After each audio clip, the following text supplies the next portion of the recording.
Good evening, everybody. Thank you for that warm welcome. Jamie, thank you for that kind introduction. So let me start by saying that I have deep sympathy for anyone asked to be a commencement speaker these days, or otherwise tasked with delivering inspiring remarks. This is a pretty perilous time for speakers charged with projecting optimism and articulating a path forward. The fact is, we're all struggling as we're buffeted by the nonstop news cycle of unbelievable events, really, both natural and man-made. Events that we never thought we'd see in our lifetimes. So tonight, I'll ask first for your indulgence. Allow me to focus narrowly on our work as land conservation practitioners. While I do that, please know that I recognize the incredibly challenging social context in which we are operating. I continue to believe deeply that land and land conservation can bring people back together to find common ground, thus beginning the healing that this nation needs. Nevertheless, I acknowledge the serious political and institutional problems that we cannot solve alone through our work. But as I'll argue tonight, our best response in the face of those realities is to face them head on with renewed determination and passion for our conservation work. Now, to help me make that case, I want to tell you a story about an experience I had this year in nature. My better half, Elena, and I make a point to raft a different river every year. That typically takes us to parts of the West. This is our favorite way to connect with the land and to escape email for at least a few days. Here we are this July on the Tuolumne River in California. As you can see, Elena is clearly up for the challenge. The Tuolumne is a beautiful river in the Sierra Nevada mountains that begins in Yosemite National Park. Its path is interrupted by Hetch Hetchy Reservoir, which supplies water to San Francisco and other Bay Area communities. But then the river resumes its course. After emerging from the reservoir and offering up essentially a series of unrunnable rapids, the river mellows out just enough for outfitters to offer rafting trips to the general public through an exciting series of Class 4+ rapids. One of the biggest rapids is Clavey Falls at the confluence of the Clavey River and the Tuolumne. The rapid is big enough that river guides and their guests have to get out of their boats and scout the river to decide how to run it. Our outfitter, Oars, even goes so far as to include Clavey Falls on its list of the 10 of the world's most notorious whitewater rapids, and describes it as follows: a vertical drop of 8 feet, followed by another major drop that makes it difficult to avoid a massive hole. So I was thrilled and relieved when we successfully made it through the vertical drops, avoided the hole, and bumped up against the rock wall on the opposite side of the river. Our guide encouraged the 6 of us in the boat to celebrate by hoisting our paddles straight up above our heads. And then it happened. Before we could react, the current had pinned us against a massive boulder in the middle of the river. Our guide tried to fix the situation, but the river ejected him from the raft and washed him downstream. So we all climbed to the top side of the raft to keep it from flipping. And as we waited for instructions, we stared down into the roaring current around each side of the rock and this gigantic hole just below it. Now, I have to point out, you might have noticed this is a blue boat. This is not an actual photo of what happened. There wasn't anyone there to capture it. But this is essentially what we are dealing with. Now, fortunately, our expert guides calmly and systematically performed a series of water rescues where one by one we grabbed a rope and leapt backwards into the current and we were pulled to safety.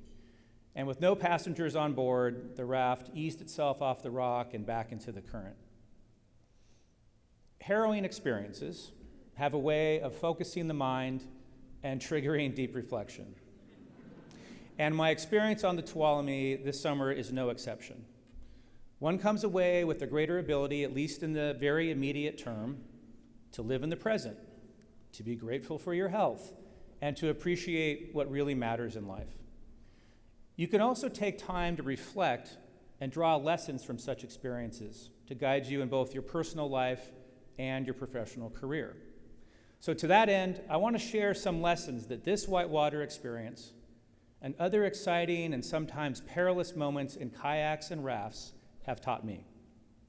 I ask you to think about how these lessons can apply directly to our work today as land conservationists. First, pick your fellow travelers carefully. On the Tuolumne trip, all of our fellow passengers were experienced whitewater rafters. While none of us were river guides or rafting professionals, each of us had enough river experience to respect the power of the water, to avoid panic in difficult situations, and to understand the value of working together. Now, looking out tonight at this crowd, I can say that when it comes to my career in land conservation, I have certainly picked my fellow travelers well and wisely. In fact, we all have. Look around at your fellow conservationists, talented, passionate, determined, and unfazed by the world swirling around us. We have learned the value and the art of working together, and every day we demonstrate the power of our community.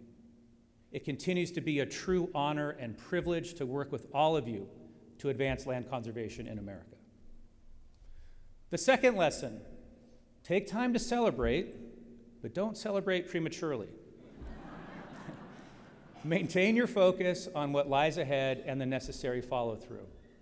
If my fellow rafters and I hadn't had our paddles hoisted in the air, looking into each other's eyes, we might have noticed the boulder straight ahead. Sure, we survived Clavey Falls, but we lacked the awareness to conquer Clavey Falls. I think this lesson is particularly pertinent for our community and our recent national policy wins. Yes, together we successfully advocated for a farm bill that would provide generous resources for land trusts and conservation donors to protect thousands of acres of land. But now we must make sure that those provisions stay intact as the legislation exits the Congressional Conference Committee. And we must urge Congress to pass the bill this year, and then we must stay engaged in the crucial rulemaking that follows. Yes, together we successfully convinced hundreds of congressional representatives and many senators to co-sponsor legislation that will permanently reauthorize the Land and Water Conservation Fund. And bills have now been voted out of key committees in the House and the Senate.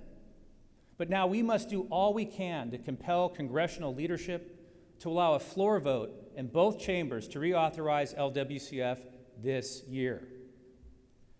And yes, together we have spoken loudly with a unified voice against abusive federal tax shelters involving conservation easement donations. We created a safe harbor from those transactions within the family of land trusts that is the Land Trust Alliance. And we defeated efforts by a few in Congress to strip the ability of the IRS to crack down on those abuses. But we still have federal legislation to promote and pass, which offers a perfect segue to the third and final lesson I want to share tonight. Be fearless. Years ago, when I first tried my hand at whitewater kayaking, and it wasn't pretty, I learned that one must face challenges head-on while on the river, challenges like boulders and standing waves. I learned that you must avoid at all costs having an obstacle snag the side of your boat. That's when you get flipped, pinned, or wrapped. It's frightening to plunge straight into the trough of a huge wave towering over you, but I learned that is the only way to stay afloat and conquer the rapids. Now, I'd like to take credit for articulating that we as conservationists need to be fearless in our work. But one of the Alliance's member land trusts beat me to it. In the course of my job, I am fortunate to receive many invitations to annual galas and campaign kickoff events hosted by land trusts. I distinctly remember receiving one last year from the Columbia Land Trust, which works in Oregon and Washington in areas adjoining the lower Columbia River. The campaign is titled Fearless Conservation and features extraordinary artwork. The concept immediately resonated with me at the gut level, and it made even more sense when I read about it. What is remarkable about the Fearless Conservation Campaign literature is that it begins with an acknowledgement of incredible threats and daunting odds. Threats arising from a rapidly growing population, a changing climate, and accelerating habitat loss. The Land Trust Executive Director, Glenn Lamb, goes further by expressing his personal fears and doubts about whether such threats to ecosystems and land conservation can be overcome. But then he goes on to state, I share these doubts with you because honesty is the first step to fearlessness. Only when we accept that we are scared can we abandon fear, find courage, and start solving problems. And that's exactly what Glenn, his staff, board, and supporters have done. They have articulated a bold agenda for science-based protection and stewardship of the incredible lands in their service territory. And they are raising the resources and creating the political support needed to achieve that mission. Importantly, they are making this happen by engaging in a genuine effort to reach out and listen to people they have not traditionally served or engaged. We as a community need to do all of these things that I just mentioned.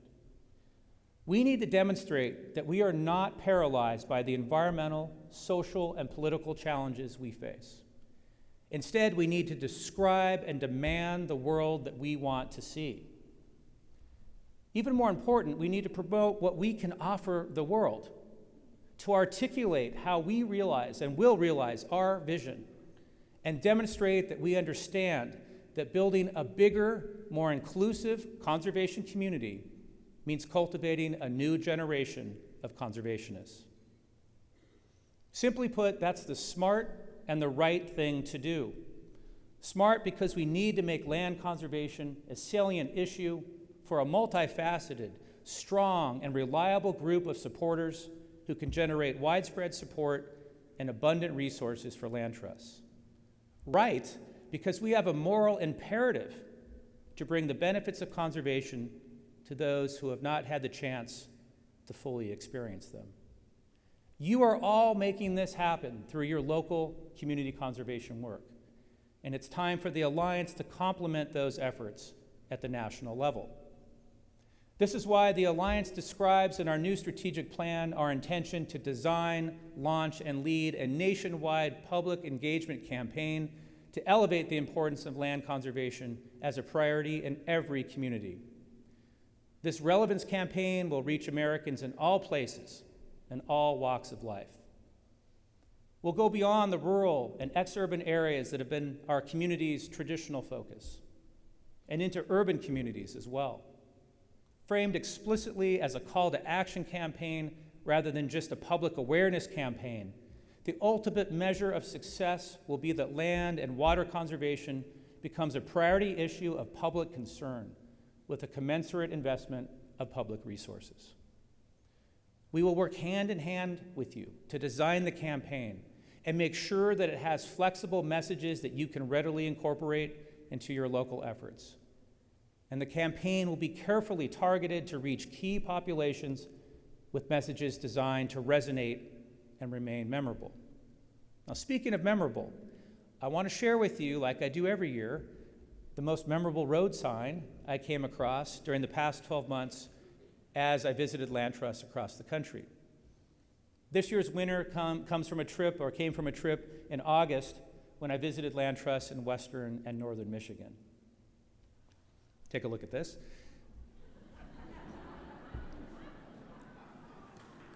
So what can we say about this sign? Well, certainly it's clever, and it's effective at capturing the attention of the thousands of motorists that drive through Traverse City every day. After all, it's way more captivating than the typical hotel sign that states free HBO and heated swimming pool. At its core, the sign is about the hotel's value proposition, but with humor and a touch of irony. Who knows? Maybe we'll need to take a similar approach in our relevance campaign to attract millennials, Generation Y, Generation Z, and future unlabeled generations to our conservation work. But I don't think so. We already have what they want in these trying times. We offer the chance to get outside, to see, to touch, to smell, and to protect what they perceive to be beautiful and real. And there is every indication that many Americans already understand this value proposition.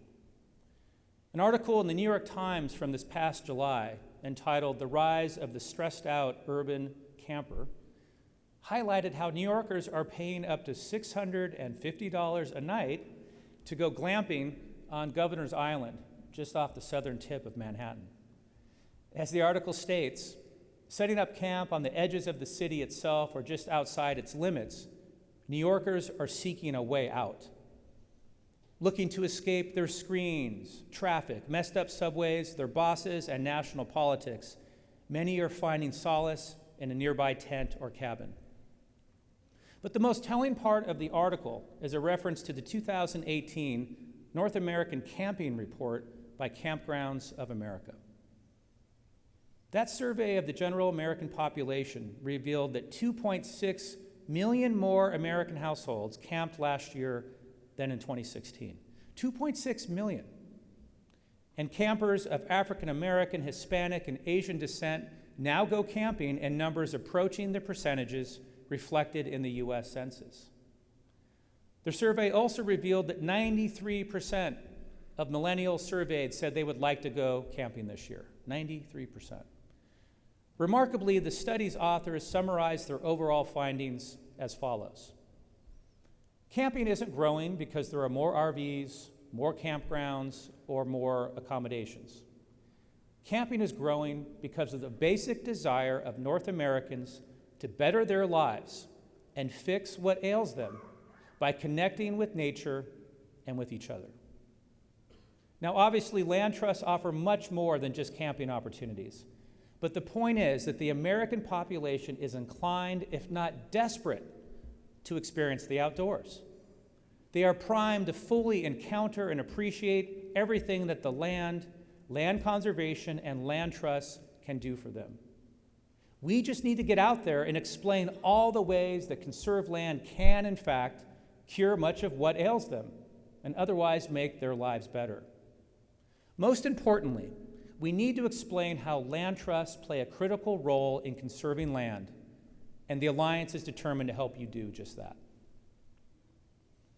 In closing tonight, I want to reiterate that the best reaction to these difficult times is not defeatism or cynicism. The solution to the grief, frustration, and anger you feel is not paralysis. The answer is to engage in fearless conservation.